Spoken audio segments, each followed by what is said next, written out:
21 март асосгузори сулҳу ваҳдати миллӣ, пешвои миллат, президенти ҷумҳурии Тоҷикистон муҳтарам Эмомалӣ Раҳмон дар ҳошияи конфронси оби Созмони Милали Муттаҳид 2023 дар шаҳри Ню-Йорки Иёлоти Муттаҳидаи Амрико бо дабири кулли Созмони Милали Муттаҳид Антонио Гутерреш мулоқот намуданд.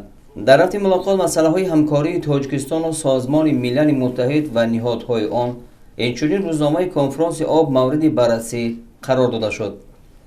Президенти мамлакат муҳтарам Эмомалӣ Раҳмон дар оғози суҳбат таъкид доштанд ки аз узвияти ҷумҳурии Тоҷикистон дар Созмони Милали Муттаҳид беш аз 30 сол сипарӣ шуд ва мо ба таҳкими муносибатҳо бо он пайваста аҳамияти хоса медиҳем.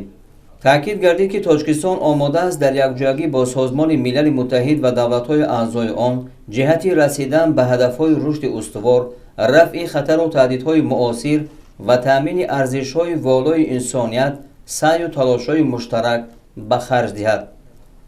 ҳамкорӣ дар самти об, тағйирёбии иқлим ва таъсири оқибатҳои он ба захираҳои об, пешгирии офатҳои табиӣ, рушди иқтидорҳои тавлиди нерӯи сабз, қабули қаъдномаи Маҷмаи умумии Созмони Милали Муттаҳид аз рӯи ташаббуси панҷуми Тоҷикистон оид ба ҳифзи пиряхҳо аз мавзӯъҳои асосӣ мулоқот буданд. зимни суҳбат масъалаҳои барқароркунӣ баъд аз пандемия, буҳронҳои иқтисодиву молиявӣ ва хатару таҳдидҳои терроризму экстремизм муҳокима гардид. вобаста ба вазъи сиёсӣ дар Афғонистон таъкид гардид ки Тоҷикистон аз раванди интиқоли кӯмакҳои башардӯстона ба мардуми кишвари ҳамсоя ҷонибдорӣ менамояд ва ба ин мақсад кишвари мо тамоми имконоти логистикии худро вогузор намудааст.